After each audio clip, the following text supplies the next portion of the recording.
से मांगा था, किसी ने 100 दिया, किसी ने 200 दिया, तब इसका दूध का डिब्बा लाई थी। ना पे बाथरूम की बहुत परेशानी है, जमान बेटी बेटा को कहाँ कराएं। महीनों के दिनों में मैं स्कूल भी कम जाती हूँ क्योंकि वहाँ पे मुझे बहुत प्रॉब्लम होती है। जब बाल काटी थी मेरी टीचर ने मुझे बोली तेरी मम्मी के जैसे तुझे बनना है क्या, मुझे बुरा लग गया उस टाइम क्योंकि मेरी मम्मी एक सक्सेस करे। मेरा स्कूल जाने का मन करता है पर स्कूल में नाम नहीं लिखता कोई भी। मेरे बहन को छोड़ के वो चली गई, मेरी नानी ने मेरे को रखा। मेरे पापा फिर मुझसे सलाह लेने लगे कि तू बता तू चाहती है शादी करना या नहीं। मैंने भी मना कर दिया। मैं पढ़े लिखे नहीं हूँ लेकिन मुझे बिल्कुल शौक था मुझे कि मैं अपने बच्चे को पढ़ाऊँ। मुझे इतने अच्छे पेरेंट्स मिले कि मुझे पढ़ाया उन्होंने, वरना कुछ ऐसे पेरेंट्स भी होते हैं कि अपने साथ काम में लेके जाते हैं बेटियों को। मेरा भी मन होगा इसीलिए मैंने अपने मम्मी पापा से बोला कि मुझे भी पढ़ने जाना है। मम्मी पापा ने कहा तुम जाओगी। हमने नहीं पढ़ा तो क्या हम अपने बच्चों को नहीं पढ़ाएंगे? पढ़ाएंगे, क्यों नहीं पढ़ाएंगे। भारत दुनिया का अकेला बड़ा देश है जहां बच्चों से ज्यादा बच्चियों की मौत होती है, यानी कि लड़कों के मुकाबले लड़कियों की मृत्यु ज्यादा होती है। बच्चे बच्चियों के बीच इस अनुपात में 11% का अंतर है। भारत में 5 साल से कम उम्र की बच्चों के मुकाबले मृत्यु दर 8.3% ज्यादा है। लिंग चयन गर्भपात के कारण 6 करोड़ 30 लाख महिलाएं गायब हैं। भारत में 2 करोड़ 10 लाख अनचाही लड़कियां हैं। भारत में दुनिया की सबसे अधिक बालिका वधू हैं। माध्यमिक स्कूल पूरा करने से पहले 18% लड़कियां स्कूल छोड़ देती हैं। किशोर अवस्था में गर्भ के मामले में भारत पहले पद पर है। 15 से 19 साल की उम्र की 42% लड़कियां कुपोषित हैं। एक बच्ची का संघर्ष उसके जीवन से पहले ही शुरू हो जाता है। नवजात बच्चियां कचरे की पेटी में फेंकी मिलती हैं, तो जन्म से पहले ही स्त्री भ्रूण की कोख में ही जान ले ली जाती है। अगर नसीब अच्छे हुए और जन्म भी ले लिया तो बचपन से ही उसे भेदभाव और शोषण का सामना करना पड़ता है। अपने भाइयों के मुकाबले न तो उसे सही पोषण मिलता है और न ही उसकी शिक्षा पर कोई खास ध्यान दिया जाता है। उसे उम्मीद की जाती है कि वो घर पर रहकर घर के काम करेगी। भारत में अक्सर लड़की को एक बोझ माना जाता है, जिससे जितनी जल्दी छुटकारा पाया जाए उतना अच्छा। शादी के बाद भी महिला की मुश्किलें आसान नहीं होती। उसका ससुराल में भी शोषण और कभी कभी हिंसा से भी पाला पड़ता है। अनचाही बच्चियां हमारे देश का सबसे बड़ा शर्म है। पुरुष प्रधान समाज में लैंगिक गैर बराबरी का खामियाजा महिलाओं को ही भुगतना पड़ता है। जेंडर डिस्क्रिमिनेशन एंड महिला पुरुष की गैर बराबरी और लड़कियों के खिलाफ हो रहा शोषण और नाइंसाफी भारत की एक बहुत गंभीर समस्या है, जिसकी जड़ें काफी गहरी हैं। इससे निपटने के लिए वो समाज में इंसाफ लाने वाले कानून तो लागू किए ही जाएं, लड़कियों की शिक्षा, स्वास्थ्य आदि के लिए बजट में प्रावधान भी किया जाए और सामाजिक संस्थाएं पुरजोर तरीके से ये कहें कि लड़कियां लड़कों से किसी तरह से कम नहीं हैं। those laws which bring about equality and justice in the society. Bharat में हर साल 24 जनवरी को राष्ट्रीय बालिका दिवस मनाया जाता है। उस दिन महिला और बाल विकास मंत्रालय की एक पहल के तहत भारतीय समाज में लैंगिक भेदभाव की चुनौतियों से निपटने पर जोर दिया जाता है। उस दिन बच्चों के अधिकारों के अलावा उनकी शिक्षा, स्वास्थ्य और पोषण के बारे में जागरूकता जगाने का काम किया जाता है। वो असमानताएं उजागर की जाती हैं जिनका सामना लड़कियों को करना पड़ता है। बच्चियों के अधिकारों के बारे में जागरूकता बढ़ाई जाती है। लड़कियों की शिक्षा, स्वास्थ्य और पोषण के बारे में जागरूकता बढ़ाई जाती है। लड़कियों और महिलाओं के कानूनी अधिकार समझने के लिए पिंक लीगल भारत की पहली वेबसाइट है जो इस मुद्दे के लिए समर्पित है। इसका मकसद महिलाओं का सशक्तिकरण करना और महिला पुरुष के बीच गैर बराबरी की खाई पाटना है। पिंक लीगल लॉन्च करने के पहले मैंने एक सर्वे किया था और उसमें मुझे पता चला कि 80 से ज्यादा महिलाएं जिन्होंने ये सर्वे में भाग लिया था, उनको उनकी लीगल राइट्स बिल्कुल ही पता नहीं थे। तो इस वजह से पिंक लीगल क्या करता है कि वुमेन को अपने लीगल राइट्स के बारे में जानकारी देता है, और होपफुली ये 2 सालों में हमने ये जो गैप है ये थोड़ा सा कम किया होगा हमारे कंटेंट और क्विजेज और वर्कशॉप्स के through. United Nation Children's Fund की 2019 की एक रिपोर्ट, जिसका शीर्षक बाल विवाह का अंत, भारत में बाल विवाह का खाका है, लिखा है कि भारत में 22 करोड़ 30 लाख बालिका वधू हैं। दुनिया भर में होने वाले बाल विवाहों में 1/3 हमारे देश में होते हैं। इस चलन से किशोरों, खासकर लड़कियों की योग्यताओं और अधिकारों का हनन होता है। कम उम्र में गर्भ धारण करने से माँ और बच्चे दोनों की सेहत पर बुरा असर पड़ता है। सरकार के राष्ट्रीय परिवार स्वास्थ्य सर्वेक्षण 4 2015 से 16 में अनुमान लगाया गया कि देश में हर 4 में से 1 लड़की की शादी 18 साल से पहले हो जाती है। अभी हम स्पेशली कोविड के टाइम पे देख रहे हैं कि काफी छोटी बच्चियों को शादी के लिए फोर्स किया जाता है, उनके परिवार उनको शादी के लिए फोर्स करते हैं। तो जो इंडियन कानून कहता है कि कोई भी किसी को शादी के लिए किसी के साथ फोर्स नहीं कर सकता, और ये भी एक राइट है जो काफी महिलाओं को मालूम नहीं रहती।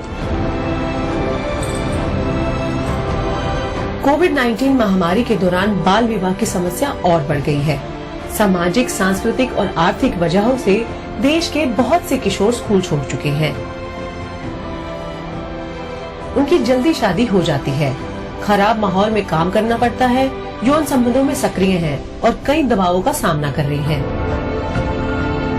When it comes to the girl child, बच्चियों की तस्करी, यौन शोषण के कारण माँ बाप उन्हें एक बोझ मानते हैं और महामारी के दौरान चाहते हैं कि उनकी जल्द से जल्द शादी कर दी जाए। इसका बच्चियों पर शारीरिक, सामाजिक, आर्थिक, मानसिक और मनोवैज्ञानिक असर पड़ता है। Because the parents who lost their livelihoods and jobs in villages, they think that the girls are burden on them. कोख से लेकर चिता तक महिलाओं से कई तरह के भेदभाव किए जाते हैं। महिलाओं और बच्चियों के खिलाफ हिंसा भी कई सूरतों में होती है। कभी घरेलू हिंसा, कभी यौन उत्पीड़न और शोषण, बचपन में जबरन शादी, देह व्यापार, झूठी इज्जत के लिए किए गए कई अपराध किए जाते हैं। कोविड-19 के दौरान ये गैर बराबरी और लॉकडाउन के दौरान घरेलू हिंसा के मामले और बढ़े हैं। भारत में 18 से 29 साल की लगभग 1.5% महिलाओं को यौन हिंसा का सामना करना पड़ता है। 15 से 49 साल की उम्र वाली 34% महिलाओं को घर में 15 साल की उम्र से हिंसा का सामना करना पड़ता है। कम से कम 29.3% विवाहित महिलाओं के पतियों ने उनके साथ शारीरिक, यौन या भावनात्मक हिंसा की है। ये जो वायलेंस जो है ना, जो ये बच्ची के ऊपर और औरत के ऊपर जो इल इफेक्ट होता है, वो उनका शारीरिक भी प्रॉब्लम्स क्रिएट करते हैं और मानसिक इम्प्लीकेशंस भी होती है। इसीलिए हम हमेशा जब जो सोसाइटी को और अपने पेशेंट्स को जो एडवाइस देते कि you have to take care of your girl child. अगर आप बच्ची को सही तरह का एजुकेशन देते, सही तरह का माहौल देते, वो बच्ची बड़े होके बहुत स्ट्रांग बनती है। और अगर जो बच्ची स्ट्रांग बनते है, वो हर किस्म का वायलेंस को अपोज कर सकते, वो हमारा जिम्मेदारी बनते हैं।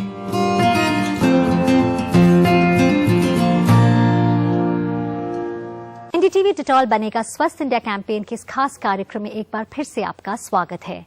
सस्टेनेबल डेवलपमेंट के लक्ष्यों में लैंगिक समानता और महिलाओं और लड़कियों का सशक्तिकरण शामिल है। भारत में लाखों ऐसे बच्चे हैं जो स्कूल नहीं जाते और उनमें से एक बहुत बड़ा हिस्सा लड़कियों का है। नेल्सन मंडेला ने कहा था कि दुनिया को बदलने का सबसे ताकतवर हथियार शिक्षा है। एक और कहावत है कि अगर आप एक पुरुष को शिक्षित करते हैं तो एक व्यक्ति को शिक्षित करते हैं, लेकिन अगर आप एक महिला को शिक्षित करेंगे तो एक राष्ट्र को शिक्षित करते हैं। एक बच्ची या महिला को पढ़ाने के बहुत सारे फायदे हैं। लड़कियों की शिक्षा के लिए हमारे देश में बहुत सारे ऑर्गेनाइजेशंस, ट्रस्ट काम कर रहे हैं। आइए देखते हैं नन्ही कली क्या कर रही है। 1996 में आनंद महिंद्रा ने शिक्षा के जरिए महिलाओं का सशक्तिकरण करने के मकसद से नन्ही कली प्रोजेक्ट शुरू किया था। अब तक इससे 14 राज्यों में 5 लाख से ज्यादा लड़कियों को फायदा पहुंचा है। सहयोगिता पिछले 3 साल से प्रोजेक्ट नन्ही कली का हिस्सा रही है। संजय नगर हिंदी स्कूल में 8वीं कक्षा की छात्रा के पिता संजय राजभर ऑटो रिक्शा चलाते हैं, जबकि उसकी मां गृहिणी है। वो अपने 3 भाइयों और 2 बहनों के साथ गोवंडी मुंबई में रहती हैं। मुझे नन्ही कली में आके 3 साल हो चुके हैं। मुझे नन्ही कली में आने से बहुत फ़ायदा हुआ है।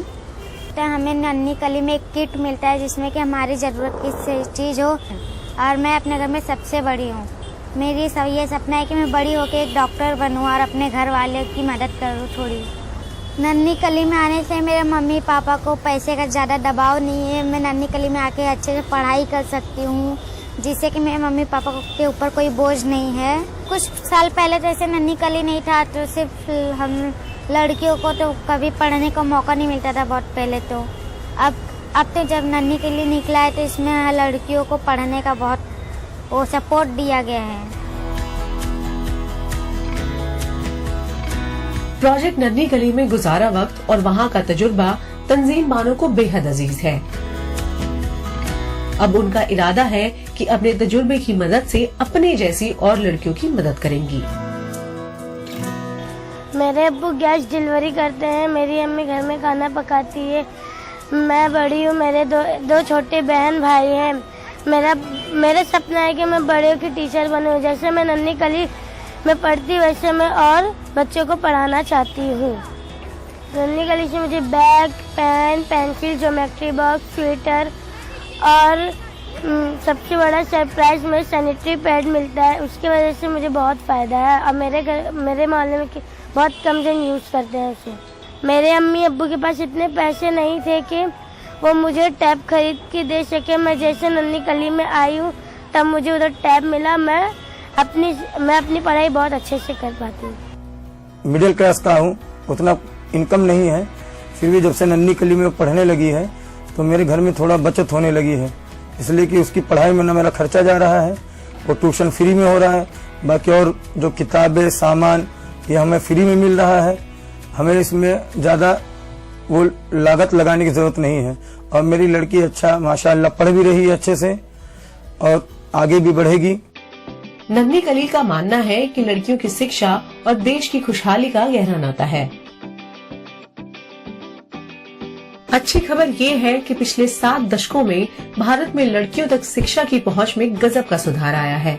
महिला साक्षरता दर जो आजादी के समय 9% थी, 2011 तक करीब 65% हो चुकी थी।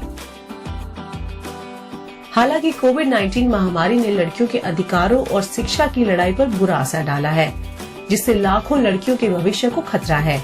लेकिन नन्ही कली की कोशिश है कि ये सीख जारी रहे।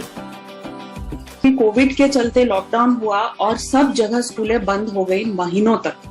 हमने लेकिन नन्ही कलियों की पढ़ाई में रुकावट नहीं आने दी। हमने वीडियो ग्रुप कॉल्स के जरिए अपने ट्यूटर्स की ट्रेनिंग जारी रखी।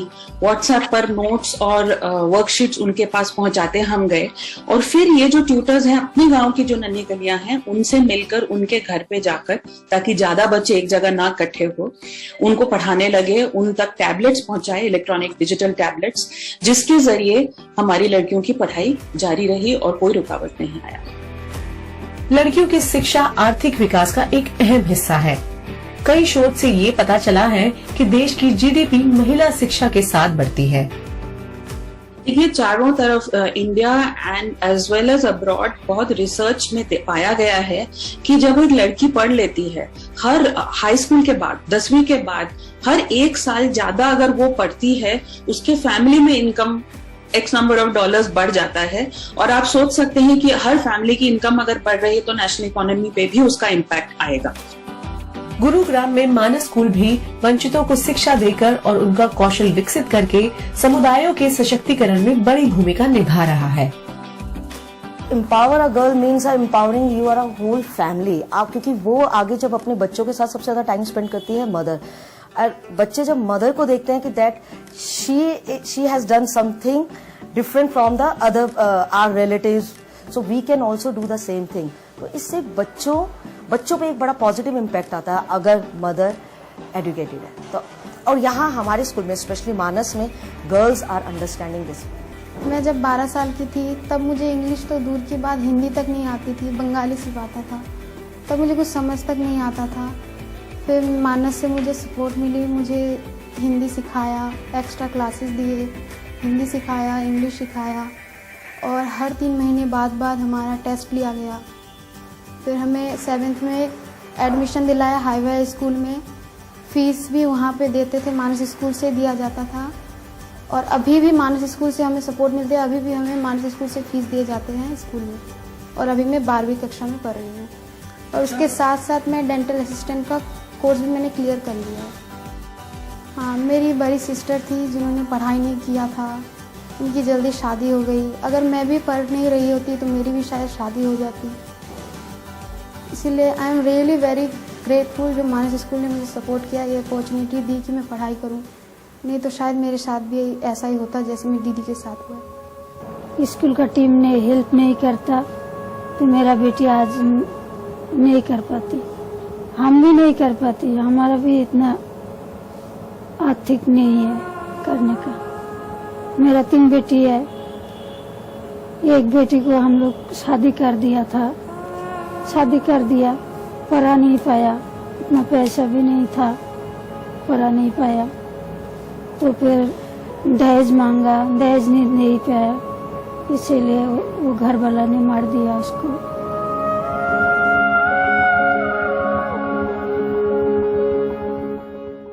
हालांकि भारत सरकार के Beti Bachao Beti Padhao, skill India mission, पोषण अभियान और डिजिटल इंडिया मिशन जैसे कार्यक्रम तो हैं, लेकिन देश के अलग अलग हिस्सों के लिए अलग अलग तरीके अपनाए जाने चाहिए। लड़कियां शिक्षित हो तो देखा गया है कि उनके खिलाफ हिंसा के मामले भी कम होते हैं, इसीलिए वो स्कूल में जितना ज्यादा रहती हैं, उतनी ज्यादा उनको सुरक्षा, स्वास्थ्य और शिक्षा के मौके मिलते हैं और अपनी जिंदगी के फैसले करने की क्षमता का भी विकास होता है। शिक्षा बेहद जरूरी है। उसी तरह जल्दी शादी का चक्र टूटने से जल्दी गर्भवती होने का सिलसिला भी खत्म होगा और पीढ़ी दर पीढ़ी खून की कमी का अभिशाप। It's a paradox, I would say, that on one hand we keep on worshipping. कैसा विरोधाभास है, एक तरफ तो हम दुर्गा, लक्ष्मी, सरस्वती की पूजा करते हैं और दूसरी तरफ लड़कियों का शोषण करते हैं। ये दोहरा रवैया खत्म होना चाहिए।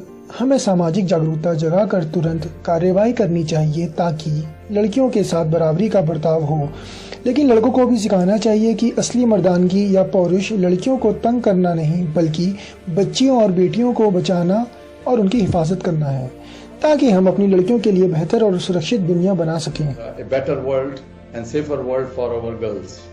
जिस देश में महिलाओं का सशक्तिकरण हो, वहाँ हर व्यक्ति का सशक्तिकरण होता है। महिलाओं को सशक्त करना है तो हमें शुरुआत बच्चों से करनी होगी। बच्चों को कल की महिलाओं के तौर से देखने की जरूरत है। बच्चों को अलग थलग करके नहीं देखा जा सकता। हमें लड़कियों की सुरक्षा से शुरुआत करनी चाहिए। बच्ची के जन्म पर खुशियां मने, उसका पूरा ख्याल रखा जाए और प्यार मिले ताकि वो अपनी पूरी प्रतिभा को हासिल कर सके। बतौर महिला उसे सारे मौके मिलने चाहिए। जश्न मनाकर, सुरक्षित रखकर और पढ़ा लिखाकर हम लड़कियों को मजबूत करते हैं।